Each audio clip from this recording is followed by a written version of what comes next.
Welcome to the Good News Ride Home for Thursday, June 18th, 2020. I'm Jackson Bird. Ahead of Juneteenth, a bit of background on its origins and the fight to make it a federal holiday. The inventor of the Segway has a plan to mass-produce human organs. The productivity life hack that lets you complain as much as you want, and the rickroll to end all rickrolls that happened just yesterday. Here is your daily dose of good news. Tomorrow is Juneteenth, which celebrates the day 2.5 years after the Emancipation Proclamation was signed that enslaved people in Texas were finally informed of their freedom. While in some ways an enraging origin story, it's been celebrated as a day of independence, freedom, joy, and resistance by Black Americans since the 1800s. Despite that, many non-Black people are barely aware of its existence. That's changed this year, however. In large part in response to the wave of protests over the past few weeks, many major companies across the U.S. have declared Juneteenth a corporate holiday. Companies like Nike, Google, JP Morgan Chase, General Motors, Twitter, Uber, Lyft, and countless others are either giving employees the day off, closing early, or holding moments of silence. Juneteenth has also been declared a paid holiday for state employees in New York and Virginia. And I specified that the change this year by New York and Virginia is making it a paid holiday for government employees because, in fact, all but 3 U.S. states already have some form of observance for Juneteenth. Except for North Dakota, South Dakota, and Hawaii, all U.S. states recognize it officially in some way, usually as a day when government offices operate on reduced staff and employees can choose to take the day off as a floating holiday, but aren't flat out given the day off. It's kind of like a state-level version of the difference between Flag Day and Memorial Day. Texas was the first state to recognize Juneteenth as a state holiday back in 1980, and many more states followed throughout the 90s and early 2000s. And it's appropriate that Texas would be the first to celebrate what they officially call Emancipation Day, since Texas is where it all began. Quoting Time, "On June 19, 1865, 2.5 years after Abraham Lincoln signed the Emancipation Proclamation and 2 months after Confederate General Robert E. Lee surrendered at Appomattox, the Union Army's Major General Gordon Granger reached Galveston, Texas. There, he read aloud General Orders No. 3, quote, 'The people of Texas are informed that in accordance with a proclamation from the Executive of the United States, all slaves are free,' end quote. There are a number of theories as to why the news took 2 full years to reach Galveston.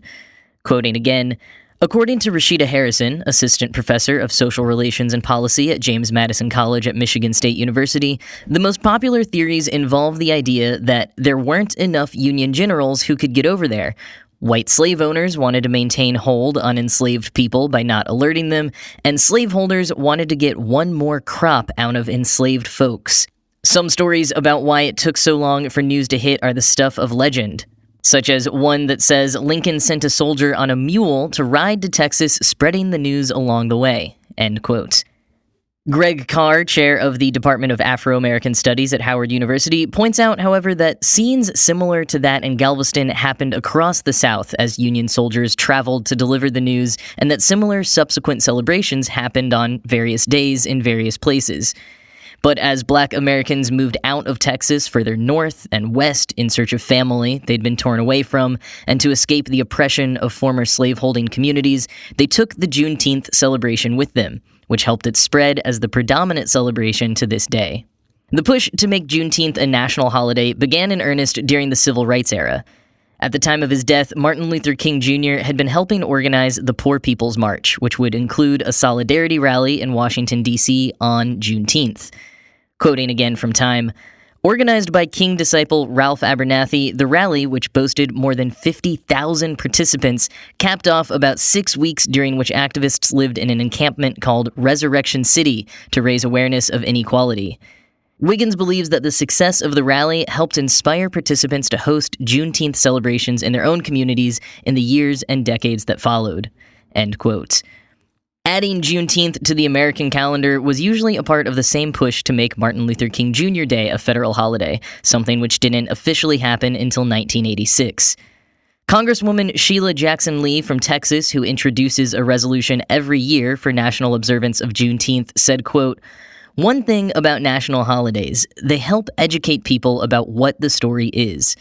Juneteenth legislation is a call for freedom, but it also reinforces the history of African Americans. We've fought for this country. We've made great strides, but we're still the victims of sharp disparities. Our neighborhoods reflect that. We've been denied the same opportunities for housing, access to healthcare, and in 2020, during COVID-19, all of the glaring disparities are shown. Because of that, I think this is a time that we may find people who are desirous to understand the history not necessarily only of African Americans, but the history of America." End quote.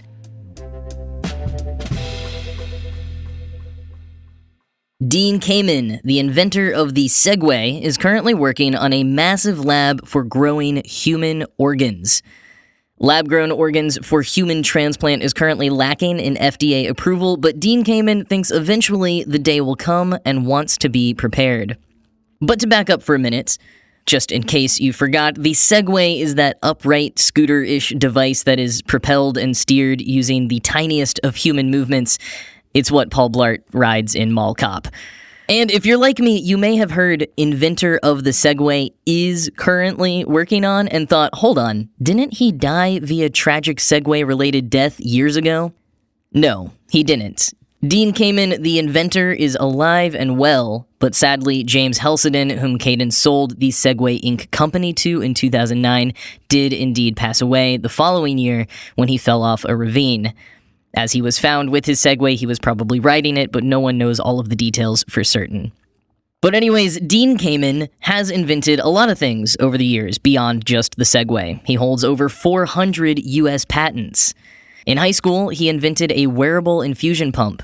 Later on, he also invented, quoting 10, a futuristic prosthetic robotic arm for amputee soldiers, a man cannon that launches SWAT personnel onto a roof, and the slingshot, a purifying machine that brings clean water to villages in developing countries, end quote. And most crucially to the development of the Segway, he also built a special wheelchair that could go up and down stairs and raise the user to be at eye level with people who are standing. The chair uses gyroscopic stabilizers and tilt sensors that would inform the technology Kamen used for the Segway, which he and many movers and shakers of the time, like Jeff Bezos and Steve Jobs, thought would revolutionize transportation. Of course, that never happened, and Kamen moved on to continue doing what he does best, inventing. To help the COVID-19 effort, his company has been manufacturing sterile IV bags and developing better mask materials. But his big project is building factories for lab-grown human organs. His team specifically received a grant from the Department of Defense to help wounded soldiers, but advances in organ tech and availability would also help the over 110,000 Americans on the organ transplant waiting list. Quoting Gizmodo, "Science is still a ways off from growing organs in a lab. However, Tel Aviv University researchers announced in April 2019 that they were the first to bioprint a human heart. Bioprinting is a process like 3D printing, but instead of using plastic to make a Mandalorian helmet, scientists use biological materials to print an organ." End quote. Many teams around the world are working on bioengineered organs and ligaments, and many of them are now working in collaboration with Kamen's nonprofit, the Advanced Regenerative Manufacturing Institute, or ARMI. The difference between the existing research and what ARMI is doing is their emphasis on advanced equipment and an eye for scaling up. Michael Limicki, Director of Science and Industry Affairs at the Alliance for Regenerative Medicine, says, quote, "When you're in this industry and you're thinking about scale, you can't go to Home Depot. It has to be medical-grade materials. What's unique about ARMI is they're thinking of how you would actually scale the system when it's fully commercialized." End quote. When the day comes that we can reliably bioprint organs for transplant, Kamen wants us to be able to hit the ground running, with factories tripped out to, quote, "pump out hearts and kidneys much the same way factories produce smartphones, in high-tech assembly lines. If Silicon Valley can do it with semiconductors, he should be able to do it with human tissue," Kamen told 10, end quote.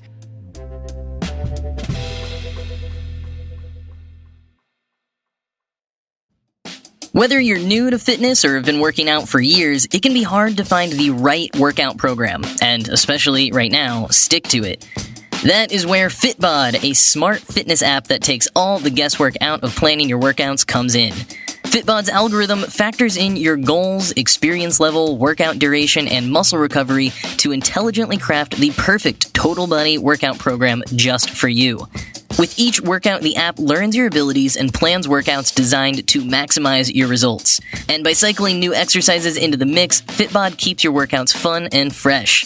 One thing that I love is that Fitbod has easy-to-follow instructions and HD video tutorials so that I can make sure I'm doing the workouts safely and correctly. Or, frankly, sometimes just figure out what they are. Some workout programs can be intimidating when you don't even know what the workouts are that they're telling you to do.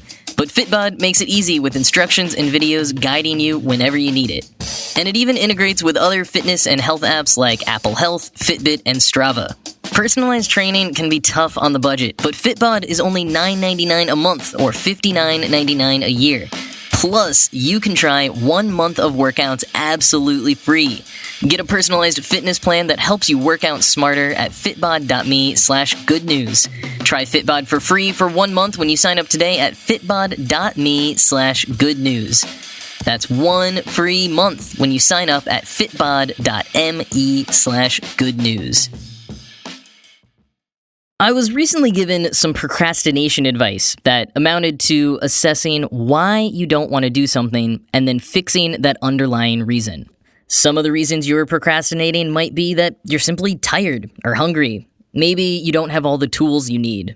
Maybe you don't feel good enough or think that you won't complete the task well enough. Maybe you even feel like it's not worth your time. Often, we just know that the task itself is going to be a bad experience. Whatever it is, maybe it will be a tough problem to solve or will inevitably take longer than we want. Maybe it's a gross household task that we simply don't like doing. For all those things that you have to do that you just really, really don't want to do, recent studies out of the University of British Columbia suggest the best thing you can do is admit that the task really, truly sucks, and that it's going to suck when you do it. But in acknowledging that, you may be motivated to get it over with more quickly.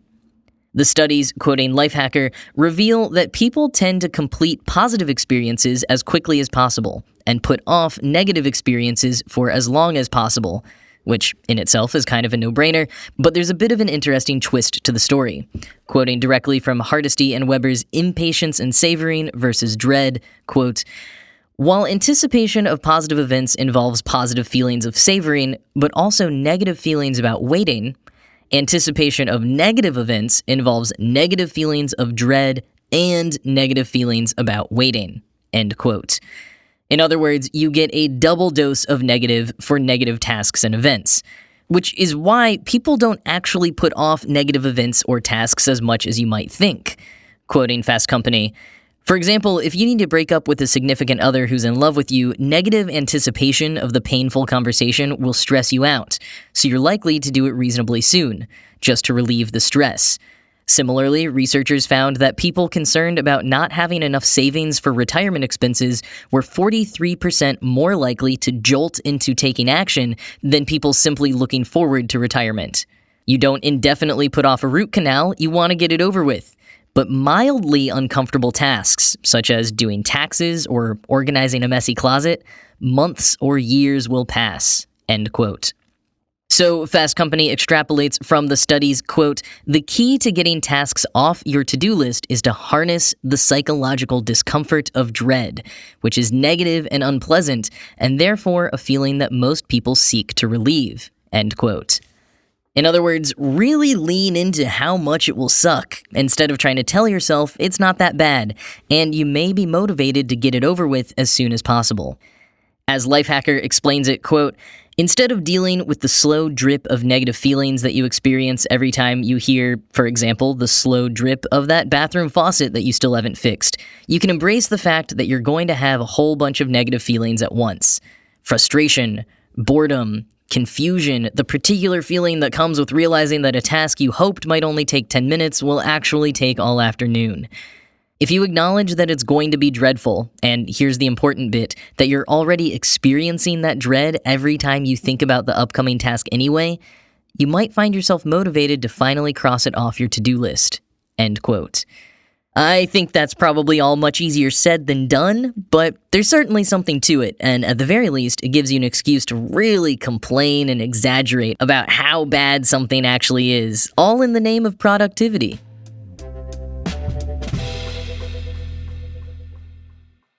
If you were on Reddit at all last night, you may have witnessed the rickroll to end all rickrolls. Yes, it is the year 2020, and people are still rickrolling. But this one is pretty great. Hear me out. So, like Arnold Schwarzenegger and a number of other major celebrities, Rick Astley is a regular Reddit user and has been posting on the platform an increased amount during lockdown. Astley has been sharing playlists he made, initiatives him and his friends have taken part in, his new TikTok account, and a video of him power washing his garbage bins. Last night, he took to the popular subreddit r/pics to share a photo of his 1989 tour that he found while going through old things in his home. In response to the post, Reddit user The Malleable Duck commented, quote, "I think I might cry. It's actually you. I met you at a backstage event when I was 12. Seriously, a big fan. I've seen you in concert 5 times." End quote. The user included a hyperlink on the words backstage event, making it seem like he was linking to an old photo of the two of them. But instead, the link went to, you guessed it, the Never Gonna Give You Up music video. And it seems like Rick Astley might have actually fallen for it.